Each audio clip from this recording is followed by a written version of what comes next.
ذی الحج کے اس پہلے عشرے سے 10 سے لے کر 12 تاریخ تک 10، 11، 12 یہ 3 دن قربانی کے ایام ہیں۔ ان قربانی کے ایام سے پہلے اور قربانی کے ایام کے بعد اللہ تبارک و تعالیٰ کی طرف سے ایک عجیب اور عظیم تحفہ مسلمانوں کو دیا گیا جس کا نام ہے تکبیرات تشریق۔ 9 ذی الحج کی فجر سے لے کر 13 ذی الحج کی عصر تک یہ اپنے اپنے وقت کے مطابق، اپنے اپنے علاقے کے مطابق جو بھی دن آ جائے، جو بھی موقع آ جائے، اس کے بعد جب بھی کبھی آنے والا وقت اور اپنے آنے والے حالات و واقعات ہوں، اس کے مطابق اس بات کا اندازہ لگایا جا سکتا ہے کہ 9ویں کی فجر سے لے کر 13 کی عصر تک ایک تکبیر ادا کرنی ہے جو ہر مرد و عورت پر ایک مرتبہ ادا کرنا واجب ہے۔ اس کو تکبیر تشریق کہا جاتا ہے۔ اللہ اکبر، لا الہ الا اللہ، واللہ اکبر، اللہ اکبر وللہ الحمد۔ یہ تکبیر تشریق دراصل عشق اور محبت کا ایک ترانہ ہے۔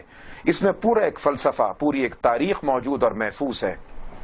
کتاب بحر الرائق کے اندر اس تمام تر جملوں کی ایک ترتیب تفصیل کے ساتھ ذکر کی گئی کہ وہ عجیب و غریب وقت کے جب تاریخ تھرا اٹھی تھی، لوگ حیران تھے اور فرشتے اس وقت میں انگشت بدنداں تھے۔ زمین و آسمان کے تمام فرشتے اور ملائکہ حیرانگی کے عالم میں کھڑے تھے کہ مولا کریم یہ کیا معاملہ ہے کہ ایک باپ اپنے بیٹے کو ذبح کر رہا ہے۔ فلما اسلما وتلہ للجبین، وہ کیا وقت تھا کہ جب باپ اور بیٹا دونوں اللہ کی دربار میں فرما برداری کے لیے جھک گئے اور باپ نے پیشانی کے بل بیٹے کو زمین پر لٹا دیا۔ بیٹا زمین پر لیٹا ہے اور باپ کے ہاتھ میں چھری ہے۔ باپ وہ جو اللہ کے خلیل ابراہیم علیہ السلام ہیں، اور بیٹا کون؟ اسماعیل علیہ السلام۔ اسماعیل کا معنی ہی ہوتا ہے وہ دعا، وہ صدا، وہ ندا کہ جس کو اللہ نے سنا اور سن کے پکار کو اللہ نے قبول فرما لیا۔ بڑھاپے میں اللہ کریم نے اپنے خلیل کو اسماعیل جیسا فرزند عطا فرمایا۔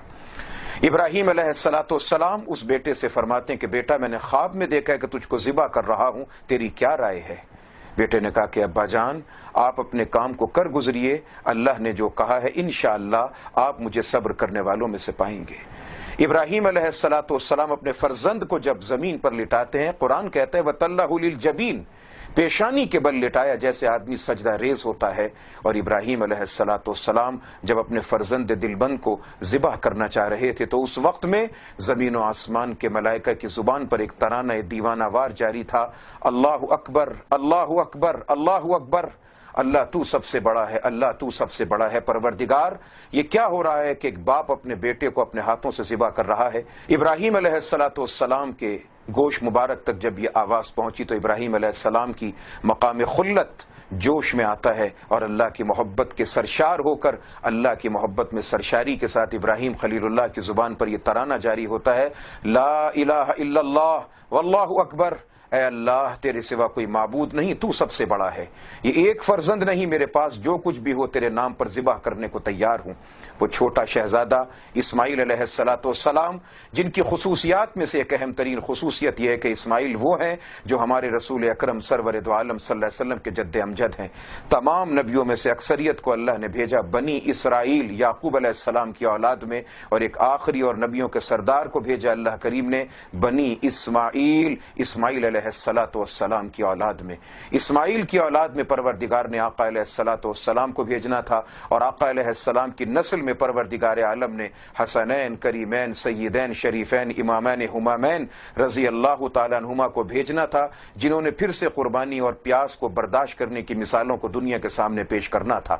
ابراہیم علیہ السلام کی زبان پر دیوانہ وار یہ الفاظ آتے ہیں، لا الہ الا اللہ واللہ اکبر۔ یہ ننھے منھے شہزادے اسماعیل علیہ السلام جو زمین پر سجدہ ریز اپنے آپ کو اللہ کی بارگاہ میں پیش کرنے کے لیے موجود تھے، وہیں پر لیٹے لیٹے کہتے ہیں اللہ اکبر وللہ الحمد، اے اللہ تیرا شکر ہے کہ تو نے مجھ چھوٹے سے ننھے منھے کی قربانی کو قبول فرما لیا۔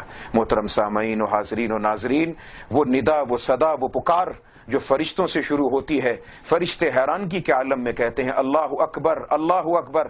ابراہیم علیہ السلام اللہ کی محبت کے جوش میں سرشار ہو کے فرماتے ہیں لا الہ الا اللہ واللہ اکبر، اور جناب اسماعیل علیہ السلام فرماتے ہیں اللہ اکبر وللہ الحمد۔ یہ جملے جو باپ کے بیٹے کے فرشتوں کی زبان سے محبت کے ادا ہوئے، اللہ تبارک و تعالیٰ نے ان کی حفاظت فرمائی۔ اب 9ویں کی فجر سے لے کر 13 کی عصر تک ہر مسلمان مرد و عورت پر، چاہے وہ نماز باجماعت ادا کرے یا اپنے گھر میں اکیلے نماز پڑھے، اس بابرکت تکبیر کو ایک مرتبہ پڑھنا اس کے لیے ضروری ہے، اس پر واجب ہے۔